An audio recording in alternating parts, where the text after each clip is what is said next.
आज हम लोग बात करेंगे फैटी लिवर के नंबर 1 कारण के बारे में। अगर हम लोग सोचें कि फैटी लिवर का पहला केस कब पता चला था, 1980 में, आज से लगभग 40 साल पहले पहला केस यूएसए में डायग्नोज हुआ। और आज क्या स्थिति है दोस्तों, दुनिया की लगभग 1/3 आबादी, मतलब लगभग 25 से 30% लोग फैटी लिवर से ग्रसित हैं। कोई भी कंट्री हो, अमेरिका, यूरोप, एशिया, कोई भी कंट्री हो, हर जगह सेम प्रोपोर्शन में बहुत तेजी से फैटी लिवर बढ़ रहा है। हर तीसरे आदमी को, आपने देखा होगा, जो लोग सोनोग्राफी कराने जाते हैं उनको डॉक्टर बताते हैं, लगभग हर दूसरे तीसरे आदमी को आपको पता चल रहा होगा, अरे उनको तो फैटी लिवर नहीं। और बात सिर्फ यहीं तक नहीं रुकी, जितने भी लीडिंग हॉस्पिटल्स हैं वर्ल्ड वाइड इंडिया के, उसमें सब में से डाटा आ रहा है कि जो non alcoholic fatty liver disease है, जिसकी वजह से जिनको सिरोसिस हो रही है, वो धीरे धीरे नंबर 1 कॉज होता जा रहा है। मतलब ऐसे लोग जो कि शराब नहीं पीते, जिनको हेपेटाइटिस नहीं है, उनका जो फैटी लिवर है धीरे धीरे नंबर 1 कॉज बनता जा रहा है लिवर ट्रांसप्लांट के लिए। तो दोस्तों, इस दौरान क्या ऐसा हुआ, क्या कारण है कि जो फैटी लिवर इतनी तेजी से बढ़ रहा है, आज हम लोग इसके बारे में बात करें। नमस्कार दोस्तों, मैं डॉक्टर आदित्य मिश्रा। हम लोग अपने इस चैनल पे ऑथेंटिक मेडिकल नॉलेज जन साधारण की भाषा में लाते रहते हैं। अगर आपको हमारी दी हुई जानकारी अच्छी लगे तो अपने फैमिली फ्रेंड्स से इसके बारे में जरूर बताइएगा। और हाँ, नोटिफिकेशन बेल को प्रेस करना न भूलिएगा, जिससे जो हम लोग रेगुलर नए नए विषयों पे वीडियो लाते रहते हैं वो आप तक पहुंच सके और आपसे मिस ना हो। तो दोस्तों, हम लोग आज बात करते हैं, एक्सपोज करने जा रहे हैं number 1 cause of fatty liver. Start करते हैं, जो हम लोग एक स्टडी हुई थी 2016 में, 2016 में एक रिसर्च हुई, उसमें पाया गया कि अगर जो लिवर के अंदर फैट इकट्ठा हो रहा हो, फैट कहां से आ रहा है। तो रिसर्च के दौरान पाया गया कि ये फैट लिवर स्वयं खुद बना रहा है, डी नोवो लाइपोजेनेसिस, DNL उन लोगों ने कहा, साइंटिफिक नेम है, इसमें डिटेल में नहीं जाएंगे, बस आप इतना समझ लीजिए कि लीवर फैट खुद बनाने लगा। अब आप अगला प्रश्न सोच रहे होंगे, लीवर फैट किस चीज से बना रहा है। ये भी इस रिसर्च में पाया गया। इन्होंने कहा कि जो शुगर है, जो रिफाइंड शुगर है, जो रिफाइंड कार्बोहाइड्रेट्स हैं, उससे लिवर इस प्रोसेस के दौरान, अगर जिनका इंटेक हाई है, जिनकी डाइट में रिफाइंड शुगर ज्यादा है, उस शुगर को पहले ग्लाइकोजन में स्टोर करता है, लेकिन उसकी एक क्षमता है, ग्लाइकोजन जब स्टोरेज खत्म हो जाता है, उसकी क्षमता खत्म हो जाती है, तो फैट बनाने लगता है। उसी प्रोसेस को उन लोगों ने डी नोवो लाइपोजेनेसिस साइंटिस्ट ने कहा। और पहले वो लीवर में फैट स्टोर होगा, फिर उसके बाद आपके ब्लड में ट्राइग्लिसराइड्स रिलीज होने लगेंगे, कोलेस्ट्रॉल प्रोफाइल गड़बड़ होगा। तो ये सारी चीजें का कारण लिवर का जो स्वयं फैट बनाने की प्रक्रिया है वही है।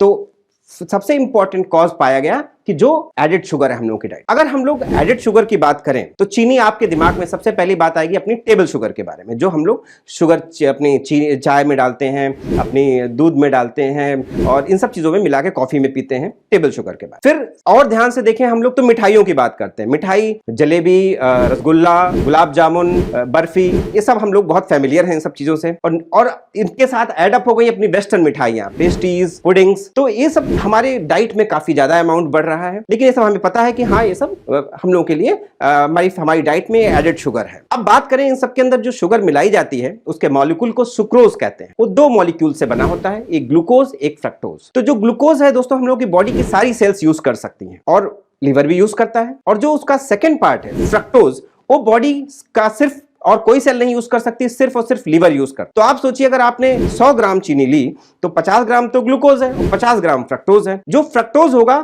उसका पूरा का पूरा लोड आपके लिवर पे पड़ेगा, और वो लिवर उसको कन्वर्ट करेगा पहले तो ग्लाइकोजन में, फिर फैट में। अब हम लोगों ने बात कर ली ये शुगर जो हम लोगों को दिखती है। नेक्स्ट हम लोग बात करेंगे दोस्तों बहुत इंपॉर्टेंट सोर्स के बारे में, हाई फ्रक्टोज कॉर्न सिरप। अब हाई फ्रक्टोज कॉर्न सिरप सुन के आपको लग रहा होगा कि नहीं भाई, ये तो हम लोग यूज ही नहीं करते, हमारी डाइट में है ही नहीं। बिल्कुल सही सोच रहे हैं आप। अगर आप हाई फ्रक्टोज कॉर्न सिरप बाजार से खरीदने जाएंगे तो आपको इसको पाने में मुश्किल होगी, इतनी आसानी से नहीं मिलेगा। लेकिन अब हम लोग देखते हैं कि हाई फ्रक्टोज कॉर्न सिरप कहां कहां यूज होता है, तो शायद हम लोग, आपको लगेगा कि हाँ, कुछ जाना पहचानी सी चीजें हैं। हाई फ्रक्टोज कॉर्न सिरप सबसे ज्यादा यूज होता है अपनी कोल्ड ड्रिंक्स में, एनर्जी ड्रिंक्स में, और अपना जो हेल्थ ड्रिंक्स आती हैं, जो जूसेस आते हैं, जो फ्लेवर्ड जूसेस आते हैं। और कहां यूज होता है दोस्तों, ये यूज होता है आपके जो टोमेटो केचप्स हैं, जैम्स हैं, जेलीज हैं, जो पैक्ड डिजर्ट्स हैं, फ्लेवर्ड योगर्ट्स हैं, और कहां यूज होता है। अब हम लोग इससे लग रहा है कि हाँ भाई, हमारी डाइट में आ रहा है कहीं ना कहीं से। नेक्स्ट कहां यूज होता है, बेकरी प्रोडक्ट्स में, ब्रेड्स में, मफिन्स में, और अपनी जंक फूड्स में भी इसका यूज होता है। और last but not the least, ice cream की जितने भी आप फ्लेवर्स यूज करते हैं,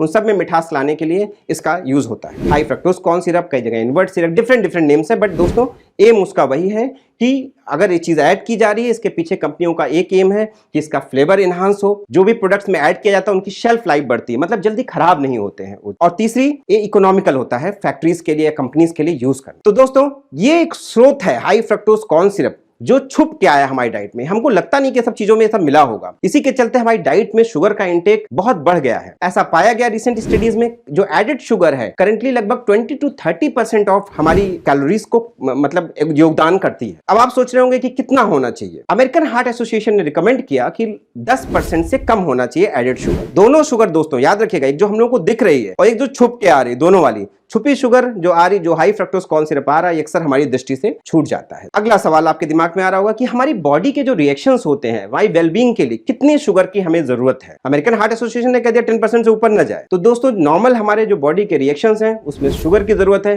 0। जी बिल्कुल 0, कोई आवश्यकता नहीं है बॉडी को रिफाइंड शुगर की। अब एक और हम आपको तथ्य बताएंगे जो आपके लिए चौंकाने वाला होगा। जब आप ये सब चीजों का सेवन करते हैं, आप ये जानना चाहेंगे कि भाई हमारे ब्लड में इनका लेवल तो नहीं बढ़ रहा है, तो आप जा करके अपना एक ब्लड शुगर लेवल कराएं। तो दोस्तों जब आप ब्लड शुगर कराएंगे तो आपको जान के हैरानी होगी कि ब्लड शुगर में ग्लूकोज लेवल मेजर किया जाता है, फ्रक्टोज लेवल नहीं मेजर किया जाता। तो आप ये सोचिए जो हम लोग जो नॉर्मल शुगर ले रहे हैं उसका 50% पार्ट, जो हम लोगों ने डाइट में हाई फ्रक्टोज कॉर्न सिरप की चीजें ली उसका पार्ट जो उसमें फ्रक्टोज है, वो सब चीजें आपकी ब्लड टेस्ट के माध्यम से नहीं पता चलेंगी। आपका शुगर लेवल नॉर्मल होगा, हो सकता है आपका फ्रक्टोज लेवल बहुत हाई हो, आपकी बॉडी में फ्रक्टोज का लोड बहुत ज्यादा हो। तो दोस्तों नंबर 1 एनिमी अगर हम माने, देखिए सबसे दुश्मन तो दोनों हैं, ग्लूकोज और फ्रक्टोज, मतलब अगर मात्रा से ज्यादा लिए जाए, लेकिन नंबर 1 एनिमी माने दोस्तों तो फ्रक्टोज है। क्यों? पहली चीजें छुप के आया हमारी डाइट में। नंबर 2 इसने क्या किया कि ये कहीं भी किसी भी टेस्ट में इसको जो हम लोग ब्लड शुगर टेस्ट कराते हैं उसमें इसके बारे में पता करना मुश्किल है, आसानी से पता नहीं चलेगा दोस्तों। तो इस चीज को हम लोग को एड्रेस करना है। अब हम लोग क्या सकते हैं, अगर हम लोग इसके लिए हम लोगों ने एक डिटेल वीडियो और बनाया है जिसमें हम लोग बताएंगे क्या क्या कर सकते हैं। शॉर्ट में अगर हम बात करें तो जैसे नंबर 1 एनिमी हम लोगों ने बताया रिफाइंड शुगर है, तो रिफाइंड शुगर को छोड़ दिया जाए, अगर छोड़ ना पा रहे हो तो कम कर दी। और जो छुपी हुई हाई फ्रक्टोज कॉर्न सिरप आ रही है उसके लिए घर में खाना बनाइए। अगर आपके पास समय नहीं है तो कुक रख लीजिए, उसकी भी जीविका चलेगी और आपको भी एक हेल्दी जीवन मिलेगा। नंबर 2 दोस्तों क्या कर सकते हैं हम लोग, intermittent fasting, time restricted eating भी इसको कहते हैं। ये एक टेक्निकल टर्म है लेकिन इसको अगर आसान भाषा में समझें तो एक समय अंतराल जिसमें हम लोग कुछ नहीं खाते। अभी भी हम लोग ऐसा करते हैं, जैसे रात का समय जब हम लोग सोते हैं तो कुछ भी नहीं खाते, वो लगभग 7-8 घंटे का पीरियड हो। धीरे धीरे उस पीरियड को हमको एक्सटेंड करना है, 8 घंटे से 10 घंटे, 10 घंटे से 12 घंटे, 12 घंटे का एक समय पीरियड ऐसा रखिए। बेस्ट तो कहते हैं 16 घंटे तक जाना चाहिए, लेकिन हो सकता है उसमें आप कंफर्टेबल ना हो। 12 घंटे तक एम करिए, उसमें भी आपको बेनिफिट्स मिलना स्टार्ट हो जाएंगे। और इसके लिए अगर हम बताएं कि ना सिर्फ आपको फैटी लिवर में इफेक्ट करेगा बल्कि जो इंसुलिन रेजिस्टेंस जो होता है, जो पिलर है सारी मेटाबॉलिक प्रॉब्लम्स के लिए,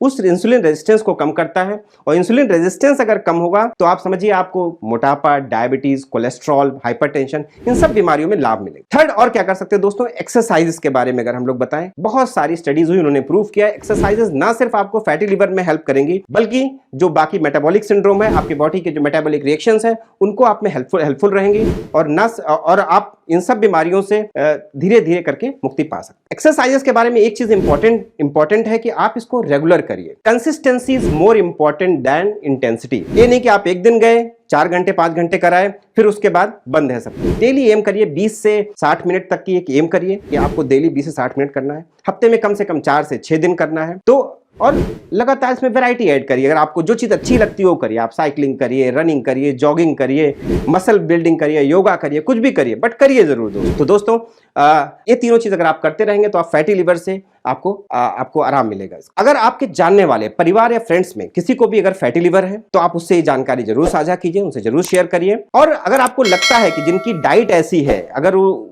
कंज्यूम कर रहे हैं सब चीजें कि भविष्य में उनके लिवर को खतरा हो सकता है, उनको भी ये जानकारी जरूर बताइएगा दोस्तों, जैसे आगे आने वाले टाइम में उनका हेल्थ, उनका लिवर, उनकी बॉडी सुरक्षित रह सके। आपके मन में कुछ विचार आ रहे हो तो नीचे कमेंट बॉक्स में लिखना ना भूलिएगा। धन्यवाद दोस्तों।